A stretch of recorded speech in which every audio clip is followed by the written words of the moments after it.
could you maybe tell us something about your heritage, your background when you came to this country, to how all these kinds of music are in your in your soul, as it were? Yes, my heritage. My parents are from Ghana, Kumasi, and I was born here in England.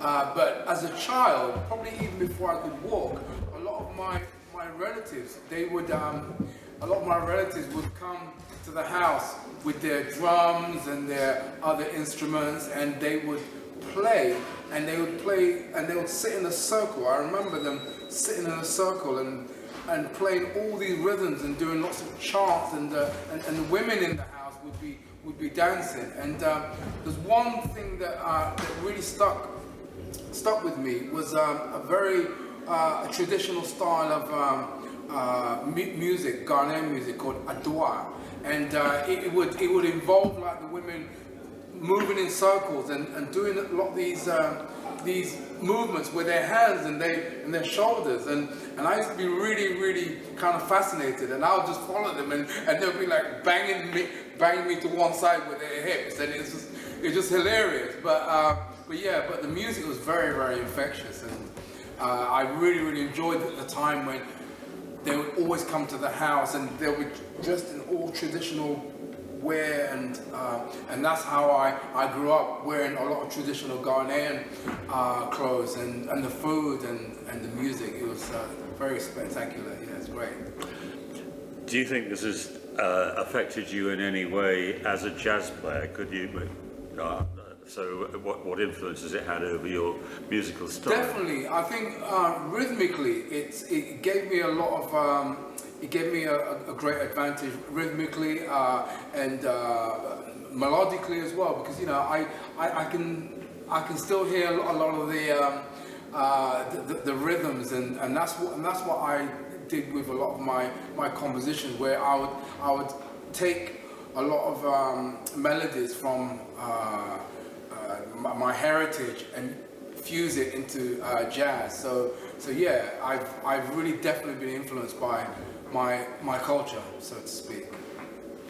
I guess the difference as a jazz musician is the harmony, which is not that present in African music. Or so, where did your ideas on all that come from in improvisation? I think it's all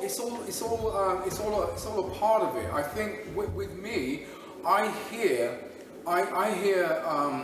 harmony and rhythm almost together.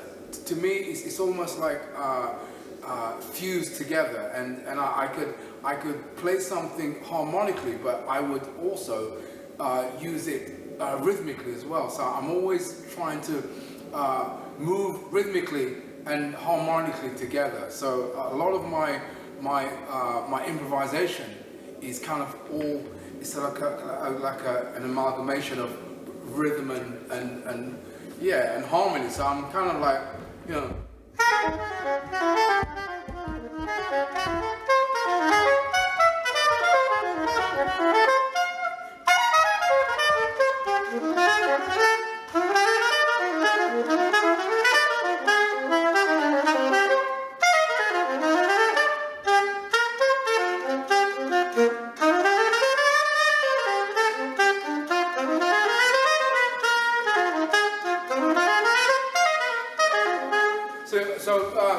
the tune Jubilation, at the end, when I'm doing a lot of the outro, I'm using a lot of the melodic and harmonic things together,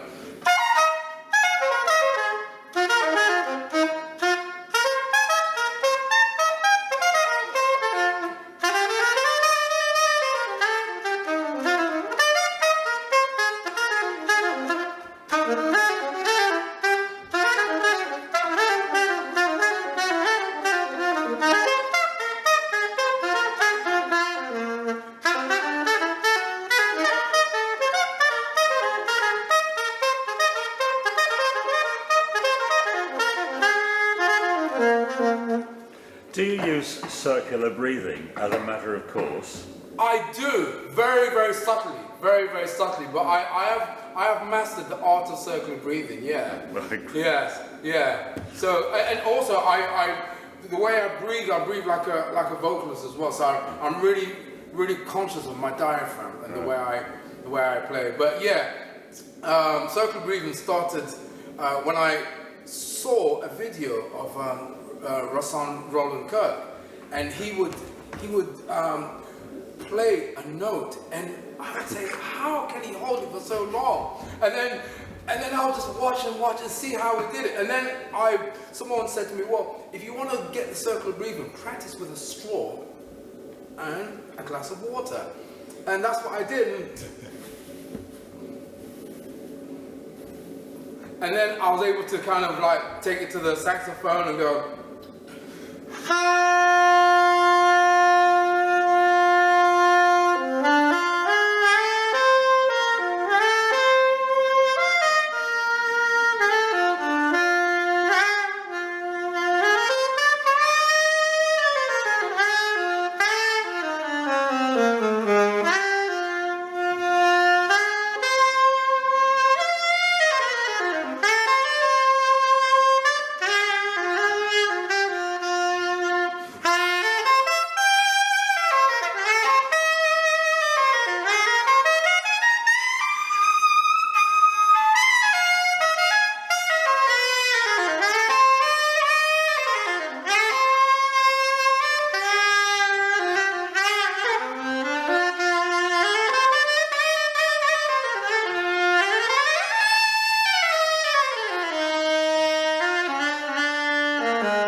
So doing stuff like that, and just so now it's become kind of automatic, where I don't really think of taking a breath. It just circulates without me thinking about it. So then I can think about my musical ideas. It's very much part of your style, and yes. and also the glissandos you do. Yeah, the glissandos I learned from watching Johnny Hodges. So Johnny Hodges would do something like,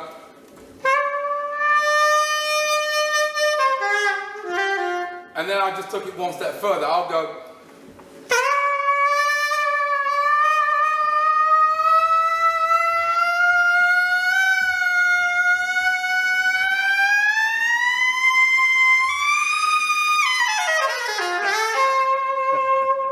So then I'll just like move my fingers very, very, very slowly, and just try and get the break between the fingers. Just go.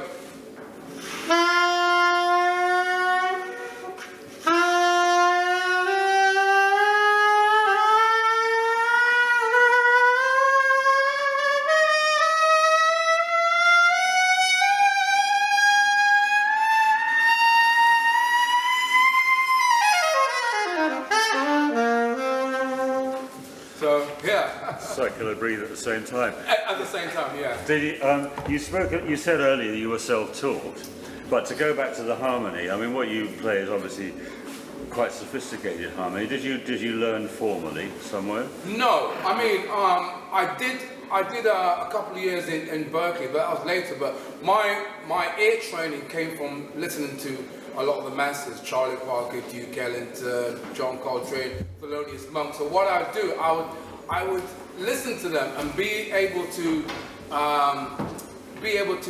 copy what they did, but at the same time I had to try and understand what they were playing. So then I kind of got hold of a book, and it taught me about modes and a lot of harmonic things, and then I would try and fuse it together, and then I understood that what Charlie Parker was doing was playing extensions of chords. So if he would do something like a dominant 7, go.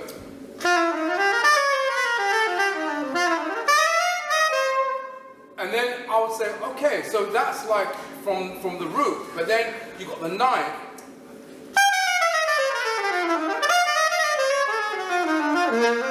So then they would do something with the melodic minor scale, which kind of like lends itself to the alto scale. So then I started to put it all together, and then made up my.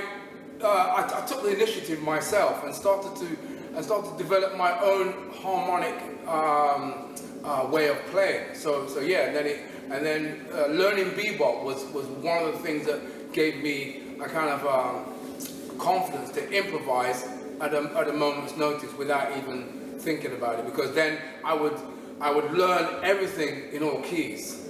So then the unfamiliar keys became very familiar. But then you learnt all that by ear. By ear, yes. By ear. I mean, my reading wasn't always as strong as my ear, which is, you know, I guess a lot of the old masters learned things by ear. You know, they could hear something and then play it. I mean, my audition to Berkeley, I mean, I failed miserably on reading, but when they put on a recording of something that I've never heard, it was so easy to just to use my ears. So my ears almost became my eyes. Well, my ears are my eyes, you know, especially in music. So yeah, I'm always like very conscious of my ears. And a good mentor friend of mine, Gary Voss, who played with Miles Davis, he said never lose your ears, because your ears are the ones that carry you in music rather than your eyes. I mean, the eyes are secondary. And he says that a lot of music these days in education is learnt backwards, because now they teach you how to read and how to read all these big band charts. But if you go back, you know, 80, 90 years, everyone did everything by ear. You know, it was all an oral tradition of learning music. So I guess I learnt music orally because my parents couldn't afford for me to have music lessons. So, you know, spending 8 to 10 hours a day practicing meant nothing to me. I would just practice endless of hours, faced against the wall and just practicing. Annoying the neighbours as well. Yeah, but you also teach.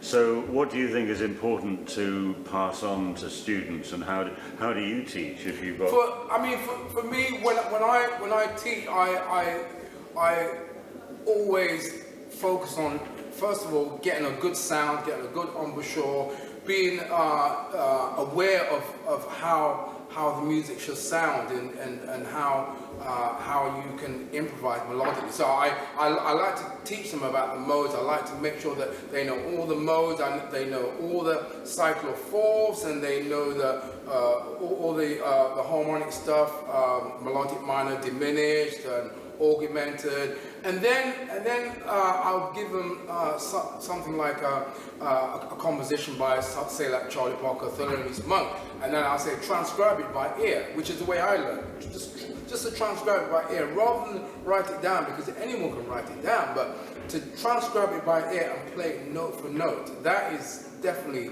something that kind of catapulted me to a different level. Just really focus on using your ears. But the reading came later. Well, even if you write it down, it doesn't tell you all about the music. No, all it the doesn't. Expression and the it doesn't, because phrasing I remember when I had to learn the complete works of Thelonious Monk.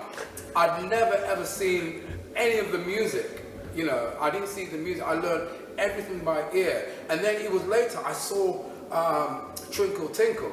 You know, and I was like, that's not how it's really sound. That's not how it's really played. The way it looks is not how it's really played. So I was happy that I'd learned all 70 of Monk's compositions by ear, which I was able to perform at the London Jazz Festival. So yeah, and then I'm still doing a lot of ear transcriptions. You know, during this pandemic, you know, I've got 2 transcriptions backed up. I've got Charlie Parker's Ornithology, a live version, and a Cannonball Adderley solo called Spring Cannon. So yeah, just keeps my fingers and my ears well oiled, so to speak. Can you play a sample of a Monk tune as though you're reading it straight off the page, and then as though you're playing it as you heard it?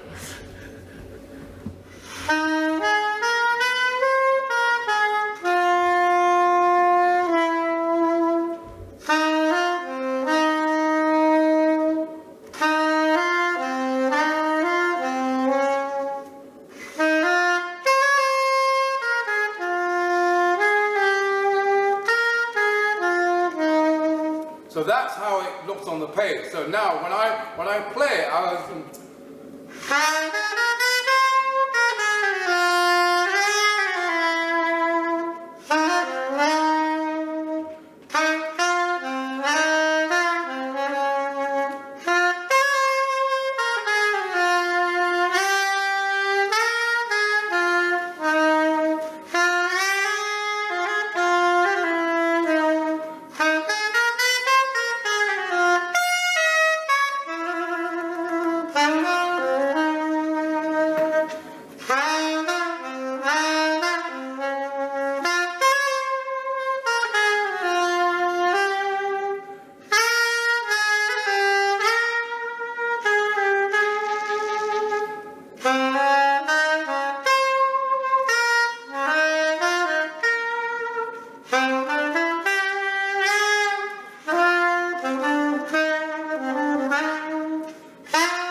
Great.